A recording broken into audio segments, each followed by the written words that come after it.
সন্তান পিতামাতার কাছে আল্লাহ তাআলার আমানত। সন্তানকে শুধু খাওয়ানো, পড়ানো, লেখাপড়া শেখানোই পিতামাতার দায়িত্ব নয়, বরং সন্তানকে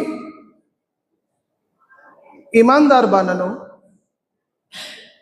নামাজি এবং উত্তম চরিত্রবান বানানো এবং আল্লাহ ভীরু মানুষ হিসাবে গড়ে তোলা পিতামাতার অন্যতম প্রধান দায়িত্ব। আজকে সন্তান দ্বারা মানুষ বেশি অপমানিত, লাঞ্ছিত। সন্তান দ্বারা যে পরিমাণ আঘাতপ্রাপ্ত হয়ে থাকে, অন্য কারো দ্বারা এত আঘাত পায় না। এর কারণ কি? যদি আমরা আজকের কথাগুলো ভালোভাবে শ্রবণ করি, আমাদের নিজেদের পরিবারে বাস্তবায়ন করার চেষ্টা করি, তাহলে পরে দুনিয়া এবং আখেরাতে সন্তান দ্বারা আমরা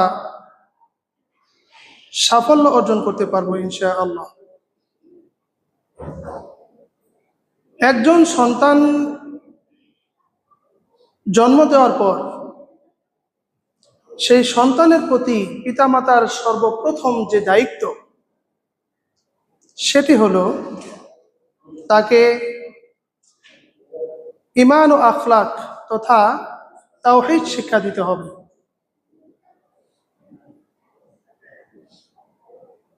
এই সন্তানকে সর্বপ্রথম জানাতে হবে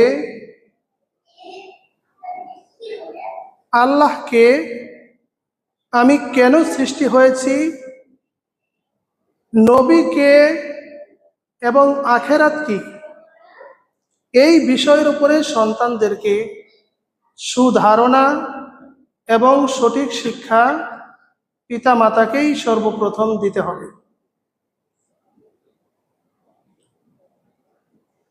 যেমন একজন সফল বাবার কথা আল্লাহ তাআলা কোরআনে উল্লেখ করেছেন এবং তার নামে একটি সূরাও আল্লাহ তাআলা নাজিল করেছেন। যদিও তিনি কোনো নবী ছিলেন না, রাসূল ছিলেন না, কিন্তু সন্তানের প্রতি পিতামাতার কি দায়িত্ব, কর্তব্য রয়েছে, বিশেষ করে পিতার কি দায়িত্ব রয়েছে, এটাকে শিক্ষা দেওয়ার জন্য আল্লাহ রাব্বুল আলামিন একজন আদর্শ পিতাকে জাতির সামনে উল্লেখ করেছেন, যেন তারা এর কাছ থেকে শিক্ষা গ্রহণ করে তার সন্তান, তার পরিবার সে পরিচালনা করে, যার ফলশ্রুতিতে সে দুনিয়া এবং আখেরাতে সে শান্তি এবং তৃপ্তিতে থাকতে পারে। এই পৃথিবীতে একজন পিতাকে, যেই পিতা দুনিয়া এবং আখেরাতে সফল পিতা, তার নামে একটি সূরা নাজিল করেছেন, যদিও তিনি নবী রাসূল ছিলেন না। তার নাম আমরা সবাই জানি, তার নাম হচ্ছে কি? লোকমান। এই সূরায় লোকমান নামে একটা সূরাই আল্লাহ তাআলা নাজিল করেছেন। একজন সন্তানকে সর্বপ্রথম, ছোট্ট একটা শিশুকে, হোক না নারী হোক না পুরুষ, সর্বপ্রথম তাকে কি শিক্ষা দিতে হবে, এটা লোকমান আলাইহিস সালাতু ওয়াস সালাম তিনি বলেছেন। কি বলেছেন শুনে। লোকমান তার বলছে, ইয়া বুনাইয়া লা তুশরিক বিল্লাহ ইন্নাশ শিরকা লাযুলমুন আযীম। ওগো আমার সন্তান, কলিজার টুকরা, তুমি পৃথিবীতে আগমন করেছো, আল্লাহ রাব্বুল আলামিন তোমাকে আমার কাছে আমানত হিসাবে দিয়েছেন। আমি পিতা হিসাবে সর্বপ্রথম তোমার উপরে যে দায়িত্ব, সেটা হলো আমি যেন তোমাকে তাওহীদের শিক্ষা দেই। অতএব তুমি আল্লাহর সাথে তুমি কাউকে শরীক করো না। নিশ্চয়ই আল্লাহর সাথে শরীক করা অত্যন্ত বড় জুলুম এবং কবিরা গুনাহ। সর্বপ্রথম সন্তানকে তাওহীদ শিক্ষা দিতে হবে। আল্লাহ তাআলা আমাকে সৃষ্টি করেছেন, কেন সৃষ্টি করেছেন, উদ্দেশ্য কি, এই বিষয়ে প্রাথমিক ধারণা সন্তানকে পিতা মাতাকেই দিতে হবে এবং নবীকে এটাকে তার সাথে পরিচিত করাতে হবে। আখিরাত কি, অর্থাৎ এই জীবনই শেষ জীবন নয়, আমাদের অনন্ত একটা জীবন আছে, ওই জীবন সম্পর্কে আমার কি করণীয়। এই জন্য সর্বপ্রথম সন্তানকে আপনাকে আমাকে এই ধারণা দিতে হবে, অর্থাৎ তাওহীদের শিক্ষা সন্তানকে সর্বপ্রথম দিতে হবে। যদি সন্তানের কাছ থেকে দুনিয়া এবং আখিরাতে আমি শান্তি পেতে চাই, আমি সফল হতে চাই, তাহলে সন্তানকে সর্বপ্রথম আমাদেরকে যে শিক্ষাটা দিতে হবে সেটা হলো তাওহীদের শিক্ষা। এটা হলো সর্বপ্রথম। 2 নম্বর সন্তানকে যে শিক্ষাটা দিতে হবে সেটা হলো সালাতের শিক্ষা। আমাদের প্রিয় নবী মুহাম্মদুর রাসূলুল্লাহ সাল্লাল্লাহু আলাইহি ওয়াসাল্লাম বলেছেন, মুরু আওলাদাকুম বিস-সালাতি ওয়া হুম আবনাউ বিসাবঈ সিনিন। প্রিয় নবী মুহাম্মদুর রাসূলুল্লাহ সাল্লাল্লাহু আলাইহি ওয়াসাল্লাম বলেছেন যে তোমরা তোমাদের সন্তানদেরকে 7 বছর বয়সে উপনীত হলেই সালাতের নির্দেশ দাও। কয় বছর? 7 বছর বয়স হলেই সন্তানদেরকে সালাতের নির্দেশ দিতে কে বলেছেন? আমাদের প্রিয় নবী মুহাম্মদুর রাসূলুল্লাহ সাল্লাল্লাহু আলাইহি ওয়াসাল্লাম। লুকমান আলাইহিস সালাতু ওয়াসালাম একই কথা তার সন্তানকে বলেছেন, ইয়া বুনাইয়া আকিমিস সালাহ, তুমি যেখানে যে অবস্থাতেই থাকো না কেন তুমি সালাত প্রতিষ্ঠা করবে এবং আল্লাহকে স্মরণ করবে। এই জন্য সন্তানকে 2 নম্বরে যে শিক্ষাটা দিতে হবে সেটা হলো কি? সালাতের শিক্ষা দিতে হবে। এটা 2 নম্বর। কেননা যদি সন্তানকে আপনি ছোট থেকেই সালাতের অভ্যাস গড়ে না তোলেন, তাহলে পরে সে বড় হলে সে সালাতের কাছে আসবে না। কারণ ছোট থেকেই সন্তান যেটা শিখে, যেটা দেখে, তার প্রতি তার যে দুর্বলতা, এটা মৃত্যু পর্যন্ত তার থাকে। অনেকেই বলেন যে ছোট সময় যেটা শিখেছিলাম, যেভাবেই শিখেছিলাম সেটা আজও মনে আছে, কিন্তু আজকে বহু সুন্দর সিস্টেম চালু থাকলেও আমাদের সেটা আর শিক্ষা হচ্ছে না। এই জন্য 2 নম্বর শিক্ষা হলো সন্তানকে সালাতের শিক্ষা দিতে হবে, সালাতের জন্য নির্দেশ দিতে হবে। যখন সন্তান 7 বছর বয়সে উপনীত হয়, তখন আপনার আমার প্রত্যেকের দায়িত্ব যে সন্তানকে সালাতের জন্য জোর তাকিদ, জোর নির্দেশ দেওয়া। যদি আপনি দুনিয়া এবং আখিরাতে সফল হতে চান, তাহলে এই কথাগুলো গুরুত্ব সহকারে শুনে আপনাকে আজকে থেকেই বাস্তবায়ন করতে হবে। 3 নম্বরে সন্তানকে কোরআনের শিক্ষা দিতে হবে। মোবাইল ফোন তার হাতে দেওয়ার আগে তাকে কোরআনের শিক্ষা, কোরআন মুখস্থ করানো, কোরআন শেখানো এবং পিতামাতা তাকে সর্বদা চেষ্টা করবে যতটুকু সে জানে ততটুকু তার সন্তানকে কোরআনের শিক্ষা দিতে হবে। 3 নম্বরে কোরআন শিক্ষা দিতে হবে। কেন? কারণ প্রিয় নবী মুহাম্মদুর রাসূলুল্লাহ সাল্লাল্লাহু আলাইহি সাল্লাম বলেছেন, খায়রুকুম মান তাআল্লামাল কুরআনা ওয়া আল্লামা, তোমাদের মধ্যে সর্বোত্তম ওই ব্যক্তি যে কোরআন শিক্ষা করে এবং শিক্ষা দেয়। তাহলে কোরআন শিখতে হবে। এই কোরআন অনুযায়ী জীবন পরিচালনা করতে হবে। শুধু অন্য অন্য লেখাপড়া এগুলো করবে, কোরআন পড়বে না, কোরআন ধরবে না, কোরআনের প্রতি মনোযোগী হবে না। সন্তান যদি স্কুলে না যায়, তাহলে পিতামাতা অত্যন্ত রাগান্বিত হয়, চিন্তিত হয় এবং সে যেন স্কুলমুখী হয় এই জন্য সর্বাত্মক চেষ্টা করে। কিন্তু কোরআন শিক্ষার জন্য তার 10 ভাগের 1 ভাগও সে চেষ্টা করে না। কেননা অনেক সময় বলে সন্তান ঘুম থেকে উঠতে চায় না, কোরআন শিক্ষার জন্য ঘুম থেকে উঠতে চায় না। অথচ ওই সন্তান যখন প্রাথমিক শিক্ষা কেজিতে বা বিভিন্ন যেটা কোরআন শিক্ষাকে ধ্বংস করার জন্য যে নীল নকশা ইহুদি চক্র বাস্তবায়ন করার চেষ্টা করেছে, সেখানে মুসলিম অমুসলিম আমরা সবাই সেই ফাঁদে পা দিয়ে আমাদের সন্তানদের জীবনকে একেবারে ধ্বংস নিয়ে গিয়েছি। ওই সন্তান সকাল 6টায় 7টায় স্কুলে যেতে হবে, তখন ঠিকই তাকে জোর করে ওঠানো হয়, কিন্তু তার 1 ঘন্টা আগে সন্তানকে উঠালে সেটা কোরআন শিখবে, সেজন্য আপনি আমি কেউ গুরুত্ব দিচ্ছি না। এই গুরুত্ব দিতে হবে যদি দুনিয়া এবং আখেরাতে এই সন্তান দ্বারা আপনি সুখী হতে চান, সফল হতে চান। তাহলে 3 নম্বরে পিতামাতার দায়িত্ব হলো সন্তানের প্রতি তাকে কোরআনের শিক্ষা, কোরআনের আদর্শে তার জীবনটাকে অতিবাহিত করার জন্য আপনি সর্বাত্মক চেষ্টা করবেন। এটা হলো 3 নম্বর শিক্ষা, 3 নম্বর দায়িত্ব পিতামাতার উভয়ের সন্তানের প্রতি।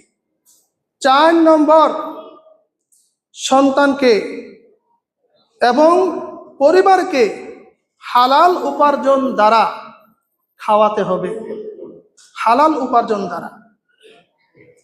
কারণ এই হারাম দ্বারা খাদ্য এবং বস্ত্র এগুলো কখনোই হালাল হতে পারে না এবং হালাল কাজে তারা সফল হতে পারবে না। হারাম দ্বারা খাদ্য এবং বস্ত্র এগুলো শুধু মানুষের জীবনে কষ্ট, দুঃখ, দুর্দশা, দুর্গতি এগুলোই ডেকে আনবে। কখনো এই হারাম খাদ্য বস্ত্র এগুলো কখনোই আপনার আমার জীবনে দুনিয়া এবং আখেরাতে সফলতা আনতে পারবে না। কেন? আল্লাহ কোরআনেই বলেছেন, সূরা আল বাকারা 172 নম্বর আয়াত, ইয়া আইয়ুহাল্লাযীনা আমানু কুলু মিন তাইয়্যিবাতি মা রাযাকনাকুম ওয়াশকুরু লিল্লাহি ইন কুনতুম ইয়্যাহু তা'বুদুন। আল্লাহ রাব্বুল আলামিন বলেন, হে ঈমানদারগণ, আমি তোমাদেরকে যে হালাল রিজিক দিয়েছি, যে পবিত্র খাদ্য দিয়েছি, সেখান থেকে তোমরা আহার করো এবং আমি আল্লাহর শুকরিয়া আদায় করো।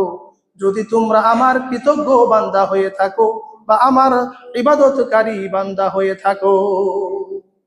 যদি তুমি নিজেকে ইমানদার দাবি করো, তাহলে পরে তোমার খাদ্য, তোমার বস্ত্র এগুলো হবে হালাল উপায়।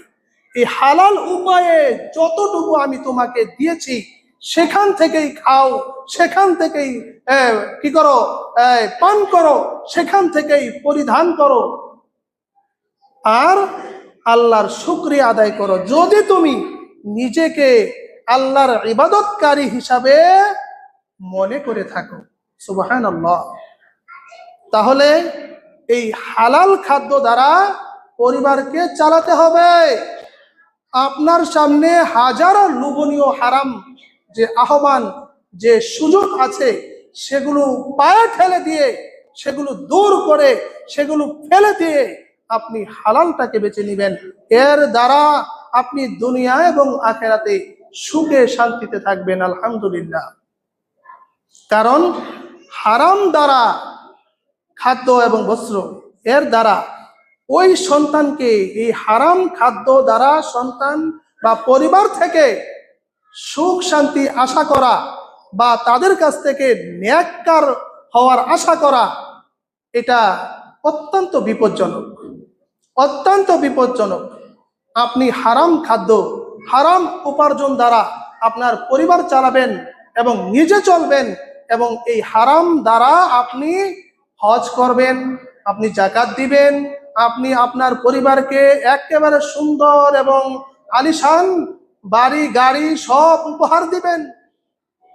এগুলো দ্বারা আপনি হয়তো সামান্য কিছুদিন আপনি উপভোগ করতে পারবেন, কিন্তু চিরস্থায়ী কষ্টের জন্য আপনাকে প্রস্তুত থাকতে হবে। যেহেতু আল্লাহ বলেছেন যে হালাল দ্বারা তুমি চলো, পরিবার চালাও। হালাল দ্বারা যা কিছু হালাল সেগুলোই আমাদের ভক্ষণ করতে হবে, সেগুলোই আমাদের গ্রহণ করতে হবে। যা কিছু হারাম সেগুলো আমরা পরিহার করব এবং পরিহার করতে হবে, আল্লাহ বলেছেন। তো আমি যদি সন্তান দ্বারা দুনিয়া এবং আখেরাতে উপকৃত হতে চাই, সফল হতে চাই এবং শান্তি পেতে চাই, তাহলে 4 নম্বর বস্তুটা কি? হালাল খাদ্য দ্বারা পরিবার পরিচালিত করতে হবে। 5 নম্বর, সন্তানকে যে শিক্ষা দিতে হবে পিতামাতা উভয়ে, সেটি হলো তাকে উত্তম চরিত্রবান বানাতে হবে। উত্তম চরিত্রবান, কারণ আমার সন্তান উত্তম চরিত্রবান যদি না বানাই, কারণ আল্লাহর নবী সাল্লাল্লাহু আলাইহি ওয়াসাল্লাম বলেছেন, মা নাহালা ওয়ালাদান মিন নাহালিন। আল্লাহ রসুল সাল্লাল্লাহু আলাইহি সাল্লাম বলেছেন, পিতা তার সন্তানকে উত্তম চরিত্রের চেয়ে বা উত্তম চরিত্র শিক্ষা দেওয়ার চেয়ে আর কোনো উত্তম উপহার দিতে পারে না। আফদলু মিন আদাবিন হাসানিন। উত্তম চরিত্রবান সন্তান গড়ে তোলা বা সন্তানকে উত্তম চরিত্রবান বানানো, এটা পিতার কাছ থেকে সন্তানের এর চেয়ে বড় সম্পদ আর হতেই পারে না। কে বলেছেন? আমাদের প্রিয় নবী মুহাম্মদ রাসূলুল্লাহ সাল্লাল্লাহু আলাইহি ওয়াসাল্লাম। হাদিসটি এসেছে সহিহ আকারে, তিরমিজির হাদিস, 1952 নম্বর হাদিস। আল্লাহ রসুল বলেছেন যে একজন পিতা তার সন্তানকে উত্তম চরিত্রবান বানাবে এবং শিষ্টাচার শেখাবে, এর চেয়ে উত্তম পাওনা বা উত্তম দেওয়া আর সন্তানকে পিতা কিছুই দিতে পারবে না, দুনিয়াতে না। আমরা তো মনে করি সন্তানকে একটি গাড়ি উপহার দেওয়া, একটি বাড়ি উপহার দেওয়া, আমার 100 বিঘা সম্পত্তি লিখে দেওয়া, অথবা তার জীবনে অনেকগুলো ব্যাংক ব্যালেন্স করে দেওয়া, এটা আমরা সম্পদ মনে করি, উত্তম পিতা মনে করি, আমি সবচেয়ে বড় এই দায়িত্বশীল মনে করি। কিন্তু আল্লাহর রসুল বলেছেন যে একজন পিতা কখনোই তার সন্তানকে উত্তম চরিত্র শিক্ষার চেয়ে আর কোনো উপহার দুনিয়াতে দিতেই পারবে না। কত বড় গুরুত্বপূর্ণ কথা চিন্তা করেছেন? আপনার সন্তানকে আপনি উত্তম চরিত্র শিক্ষা দিবেন, শিষ্টাচার শিক্ষা দিবেন, অর্থাৎ সমাজের মধ্যে কার সাথে কি আদব কায়দা করতে হবে, তার আখলাক, তার আদব, তার সত্যবাদিতা, তার আমানতদারিতা, সে যেন কাউকে না ঠকায়, এই বিষয়ে আপনি খেয়াল করবেন। আপনি তাকে শিক্ষা দিবেন, আদর্শ শিক্ষা দিবেন, আপনি সর্বদা সত্য কথা আপনি তাকে শিখাবেন, আমানতদারি নিজে হবেন, আপনার সন্তানকে আমানতদারিতা শিক্ষা দিবেন, এবং ময় মুরব্বীদের সাথে কি আচরণ করতে হবে, উস্তাদের সাথে কি আচরণ করতে হবে, সমাজের বড় মানুষের সাথে কিরকম আদব করতে হবে এবং ছোটদের সাথে কেমন ভাবে চলতে হবে, এই শিক্ষা বা এই চরিত্র আপনি শিক্ষা দিবেন। আর এটাই হচ্ছে আপনার সন্তানের জীবনে সবচেয়ে বড় আপনার পক্ষ থেকে দেওয়া বিনিময়, আপনি দুনিয়া এবং আখিরাতে পাবেন মহা সফলতা। সুবহানাল্লাহ। আমরা কি এটা দিচ্ছি? আমরা এটা দিচ্ছি না। উত্তম চরিত্রবান সন্তানকে বানানোর চেষ্টা আমরা করি না, কোনোভাবেই করি না। সব সময় সন্তানকে আরো উগ্র করে তুলি, আমি নিজে উগ্র এবং সন্তানকেও আমি উগ্র করে তুলি। সন্তানকে শিখিয়ে দেই, তোমাকে যদি কেউ ধাক্কা মারে তুমি তাকে লাথি মারবে, তোমাকে যদি কেউ এই বকা দেয় তুমি তার চেয়ে দ্বিগুণ আকারে সেই বকাটাকে উপহার দিবে। কেউ যদি তোমাকে প্রহার করে বা তোমাকে মারে, তুমি যতটুকু পারো তুমি সাথে সাথেই তাকে মেরে দিবে, আর মারার পরে আবার আমাদের কাছে বলবে, আমরা আবার পুনরায় তাকে আবার আঘাত করব। এই সন্তানের কারণে এই চরিত্র নিয়ে যারা চলে তারা দুনিয়া এবং আখেরাতে উভয়ই ব্যর্থ। তারা তাদের দুনিয়াতেও সুখ নাই, আখেরাতেও সুখ নাই। আমি বলিনি, বলেছেন প্রিয় নবী মুহাম্মদুর রাসূলুল্লাহ সাল্লাল্লাহু আলাইহি ওয়াসাল্লাম। এই জন্য আমাদের পঞ্চম কারণ হলো, বা আমাদের দায়িত্ব হলো, একজন মা এবং বাবার দায়িত্ব হলো সন্তানের প্রতি, যে সন্তানকে উত্তম চরিত্র, আদর্শবান তাকে বানাতে হবে এবং এই শিক্ষা তাকে দিতে হবে। তাকে নম্র ভদ্র এটা বানাতে হবে, আদব কায়দা শিক্ষা তাকেই দিতে হবে। এটা হলো 5 নম্বর দায়িত্ব। 6 নম্বর যে দায়িত্ব সেটা হলো যে পিতা মাতা উভয়ে সন্তানের উদাহরণ হওয়া লাগবে। সন্তানের উদাহরণ কেমন? কারণ একজন পিতা যদি এই মিথ্যা বলে, সন্তান তার কাছ থেকে বা সন্তান মিথ্যা কথা শিখবে। তার মা যদি গীবতকারী হয়, চুগলখড়ি হয়, তাহলে সন্তান তার কাছ থেকে চুগলখড়ি, গীবত শিখবে। আর যদি পিতা মাতা উভয়েই নামাজি হয়, সত্যবাদী হয়, বিনয়ী হয়, সন্তান তার কাছ থেকে নামাজ শিখবে, সত্যবাদিতা শিখবে এবং বিনয়ী হবে। এই জন্য সন্তানের জীবন পরিবর্তন করার আগে নিজের জীবন পরিবর্তন করতে হবে। আপনার নিজেকে আগে পরিবর্তন করতে হবে। একজন বাবাকে, একজন মাকে আগে পরিবর্তনে আনতে হবে, তারপরে সন্তানকে শিক্ষা দিতে হবে। কেননা একজন সন্তান তার বাবা মার কথা যতটুকু শুনে বা শুনে যতটুকু শিখে, তার চেয়ে অনেক বেশি শিখে পিতামাতার কর্মকাণ্ড দেখে। পিতামাতা যা করে সন্তান দেখে যা শিখে, তার চেয়ে শোনা এতটা শিখতে পারে না। শুনে যতটুকু সে শিখতে পারে, তার চেয়ে অনেক গুণে বেশি পিতামাতার কর্মকাণ্ড দেখে সন্তান শিখে নেয়। এই জন্য সন্তানকে, পিতামাতাকে অত্যন্ত দায়িত্বশীল হয়ে পিতামাতার কি হতে হবে? সন্তানের জন্য উদাহরণ হতে হবে নিজেকে। এটা কয় নাম্বার? 6 নম্বর। 7 নম্বরে অবশ্যই সন্তানকে স্নেহ ভালোবাসা দিতে হবে। শুধু শাসন নয়, তাকে আদর স্নেহ ভালোবাসা দিতে হবে। আমাদের প্রিয় নবী মুহাম্মদুর রাসূলুল্লাহ সাল্লাল্লাহু আলাইহি ওয়াসাল্লাম, তিনি ছোট বাচ্চাদেরকে অত্যন্ত ভালোবাসতেন, স্নেহ করতেন। একদা তিনি তার নাতি ইমাম হাসান এবং হুসাইন রাদিয়াল্লাহু তাআলা আনহুকে এত বেশি ভালোবাসেন, একদা এক মজলিসে বসা ছিলেন, ওই অবস্থায় তার নাতি হাসান রাদিয়াল্লাহু তাআলা আনহুকে চুমু দিলেন। ওই মুহূর্তে ওইখানে এক সাহাবী বসা ছিলেন, সে বলে উঠল, ইয়া রাসূলুল্লাহ সাল্লাল্লাহু আলাইহি সাল্লাম, আমার 10টি পুত্র সন্তান আছে, আমি জীবনে কোনোদিন তাদেরকে চুমু দেইনি। রাসূল সাল্লাল্লাহু আলাইহি সাল্লাম সাথে সাথে বললেন, লা ইয়ারহামু মান লা ইয়ারহাম, যে ব্যক্তি দয়া করে না সে দয়া প্রাপ্ত হয় না। অর্থাৎ যে দয়া করে না সে দয়া পায় না। অর্থাৎ তুমি যদি কাউকে দয়া করো, মায়া করো, স্নেহ করো, ভালোবাসো, তাহলে তোমাকেও সে ভালোবাসবে এবং আল্লাহ তোমাকে ভালোবাসবে। সুবহানাল্লাহ। বুঝতে পারছেন? এই জন্য সন্তানকে ভালোবাসতে হবে, স্নেহ করতে হবে। এটা কয় নম্বর শর্ত বলেন? 7 নম্বর। 8 নম্বর শর্ত হলো সন্তানদের মাঝে ন্যায় বিচার নিশ্চিত করতে হবে। সন্তানদের মাঝে ন্যায় বিচার নিশ্চিত করা, এটা আবার কেমন কথা?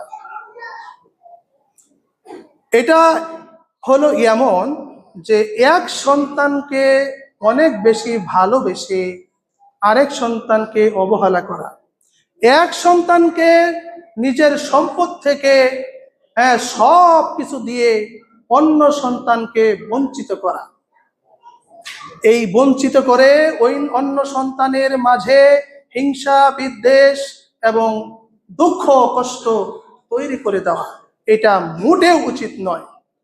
এটা প্রিয় নবী মুহাম্মদুর রাসূলুল্লাহ সাল্লাল্লাহু আলাইহি সাল্লামের জামানায় নু'মান ইবনে বাশির রাদিয়াল্লাহু তাআলা আনহু, নুমান নিজেই হাদিসটি বর্ণনা করেন যে আমার পিতা বশির রাদিয়াল্লাহু তাআলা আনহু আমাকে তার সম্পদ থেকে অতিরিক্ত কিছু সম্পদ দান করেছিলেন। আর এই দান করাটা আমাদের প্রিয় নবী সাল্লাল্লাহু আলাইহি সাল্লামের কাছে গিয়ে এবং তাকে সাক্ষী রেখে দান করাটা তার মা এটা শর্ত দিলেন। কি শর্ত দিলেন? কারণ হলো আমরা সবাই জানি বাবা যখন সন্তানের জন্য কিছু করতে চায় সর্বপ্রথম মায়ের সাথে অর্থাৎ তার বাবা তার স্ত্রীর কাছে অর্থাৎ মায়ের সাথে পরামর্শ করে যে আমাদের ছেলের জন্য মেয়ের জন্য এটা করলে কেমন হয়। সর্বপ্রথম স্ত্রীর সাথে পরামর্শ করে না? ঠিক নুমানের বাবা বশির রাদিয়াল্লাহু তাআলা তার স্ত্রীর সাথে যখন পরামর্শ করলো যে নুমানকে একটু বেশি দিতে হবে কারণ সে ছোট, সে আদরে, তাকে একটু এক্সট্রা কিছু দেওয়া উচিত, তখন তার স্ত্রী বলল ঠিক আছে, এটা দেওয়াটা যথাযথ হবে কিনা এটা যদি প্রিয় নবী মুহাম্মদুর রাসূলুল্লাহ সাল্লাল্লাহু আলাইহি সাল্লামের সামনে তার উপস্থিতিতে তাকে সাক্ষী মেনে দিতে পারো তাহলে আমার কোনো আপত্তি নেই। নু'মান ইবনে বাশির বলেন আমার পিতা আমাকে কাঁধে করে নিয়ে আমাকে যে সম্পদ দান করে দিয়েছেন সেটাকে আল্লাহর নবীর কাছে নিয়ে গেলেন। যাওয়ার পরে বললেন আমার সম্পদ থেকে অমুক অমুক অংশ আমার নু'মানকে আমি দিতে চাই, এই বিষয়ে আপনাকে সাক্ষী রাখলাম। আমাদের প্রিয় নবী মুহাম্মদুর রাসূলুল্লাহ সাল্লাল্লাহু আলাইহি সাল্লাম বললেন ও বশির তোমার কি আরো সন্তান আছে নাকি? বলছে হ্যাঁ আমার আরো সন্তান আছে, আমার আরো ছেলে সন্তান আছে। বলছে তাদেরকে কি এই পরিমাণ দিয়েছো নাকি? বলে না দিই নাই। বলছে এরকম বিষয়ে আমি নবীকে তুমি সাক্ষী মেনো না। ফাত্তাকুল্লাহ ওয়া'দিলু